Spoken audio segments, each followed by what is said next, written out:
जय गुरुदेव साथियों। क्या आपने कभी सोचा है कि हमारे जीवन में वो कौन सी अदृश्य शक्तियाँ हैं जो हमें सही गलत का पहचान कराती हैं, जो संकट में हमें सहारा देती हैं और जब हम अकेले होते हैं तो वही शक्तियाँ हमारे साथ खड़ी मिलती हैं। इंसान सिर्फ वही देखता है जो उसका दिमाग देखना चाहता है, लेकिन असली सच उसके सामने होता है।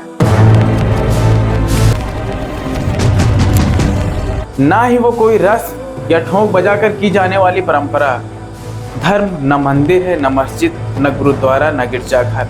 धर्म ना ही गीता है, ना कुरान, ना ग्रंथ साहब और ना ही बाइबल। धर्म न हरिद्वार है, न मक्का और ना ही रोम अमृतसर। धर्म न सुन्नत है, ना ही जन्नत। धर्म न धूप है, ना अगरबत्ती। धर्म न दंडवत है, न हज, न गंगा में डुबकी। निकले धुआं बोले बम बम। कहीं नहीं लिखा है कि भगवान शंकर जी गांजा भांग पीते हैं। बम बम भोले बोलो और गली गली में चिलम पियो। ये धर्म नहीं, ये एक भ्रम है। धर्म क्या है? धर्म सत्य है, धर्म प्रेम है, धर्म करुणा है, धर्म बंधुत्व है, धर्म कर्तव्य है, धर्म एक व्यवस्था है। वो नैतिक ताकत जो हमारे भीतर है, वो जो हमें भूखे को रोटी देने को कहती है और किसी के आंसू पोंछने की प्रेरणा देती है। श्रीमद् भगवद गीता में भगवान श्री कृष्ण कहते हैं, यदा यदा ही धर्मस्य ग्लान भवति भारत। जब जब इस धरती पर की हानि होती है तब तब मैं आता हूँ, जब जब अधर्म बढ़ता है तब तब मैं आता हूँ। द्वापर युग में ऐसा क्या हो गया था कि स्वयं भगवान को ही धरती पर अवतार लेना पड़ गया। कंस का अत्याचार, अपनी बहन के बच्चों की हत्या की साजिश, कौरवों का अन्याय, पांडवों से उनका हक छीनना, दूध की ऋणा, जुए में छल करना और द्रौपदी का वस्त्रहरण नहीं करेंगे तब तक ये मेरे विरुद्ध नहीं जाएंगे। द्रौपदी का चीरहरण, भीम को विष देना, लच्छागिरी की साजिश, शासन में छल कपट अन्याय और भ्रष्टाचार, और इन सब ने मिलकर जन्म दिया महाभारत।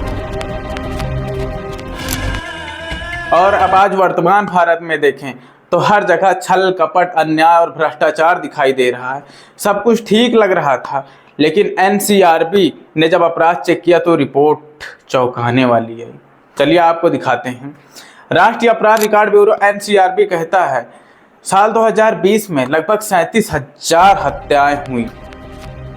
हर दिन लगभग 100 से ज़्यादा लोग झूठ छल कपट से मारे जा रहे हैं। ये महाभारत से कोई कम नहीं है। साल 2000 से लेकर 2023 तक लगभग 7,80,000 बलात्कार हुए, यानी रेप हुए। 2011 में सबसे ज़्यादा बलात्कार 38,947 केस, और 2023 में भी 31,204 महिलाओं ने न्याय की गुहार लगाती रही। दोस्तों, ये वो डाटा है जो FIR दर्ज हुआ, नहीं तो बहुत सारे परिवार अपने मान सम्मान खोने के डर से कंप्लेन ही नहीं करते, और कुछ लोग कंप्लेन कराते भी हैं तो उनकी कोई सुनवाई नहीं होती, कोई एक्शन लिया ही नहीं जाता। सोचिए, द्वापर में एक द्रौपदी के साथ अन्याय हुआ था और पूरा महाभारत छिड़ गया था। आज हर दिन 85 से भी ज़्यादा द्रौपदियाँ चुपचाप पीड़ित हो रही हैं।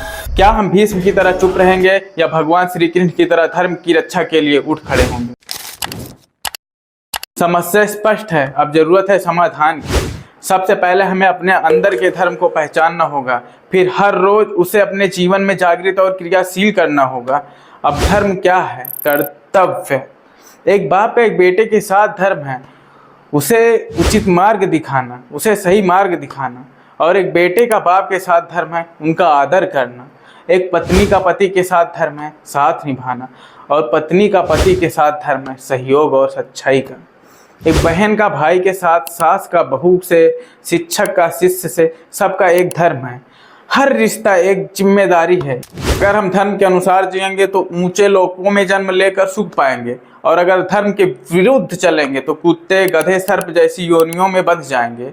आइए हम सब मिलकर एक प्रण लें और प्रार्थना करें उस शक्ति से जिस पर आप विश्वास करते हो कि हे जग के सृजनहार, मुझे इतनी समझ, साहस और करुणा दो कि मैं कभी किसी दुष्कर्म का हिस्सा ना बनूं। अपने जीवन को धर्म के रास्ते पर चलाऊं ताकि मेरा परिवार, मेरा समाज, मेरा देश सम्मानित रह सके और सुरक्षित रह सके। अब सुनिए संत सूरदास जी की भविष्यवाणी जो 500 साल पहले की गई थी।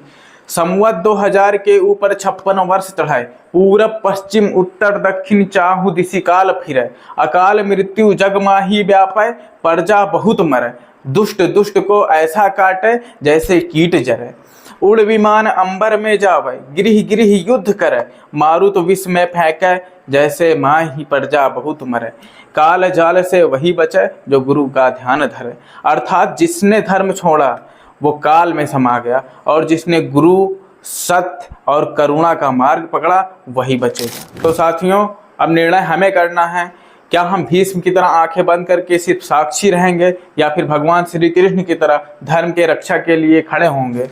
वस्त्र हरण होते समय शस्त्र उठाने के लिए क्या आपको आपकी अंतरात्मा ने रोका था गंगा? और अगर आपको कुछ समझ में नहीं आ रहा है कि हम कैसे धर्म को सपोर्ट करें, तो आप इस वीडियो को जिस भी प्लेटफॉर्म पर देख रहे हैं वहीं से शेयर करें। अगर आपके शेयर से कोई एक व्यक्ति के अंदर भी परिवर्तन आ गया तो आपका शेयर करना और मेरा वीडियो बनाना दोनों ही सफल हो जाएगा।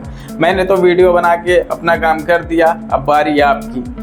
हमसे जुड़ने के लिए आपको दिल की गहराइयों से बहुत बहुत धन्यवाद। और हाँ, धर्मयुक्त कर्म करते रहिए। पता नहीं कौन सी सांस अंतिम सांस।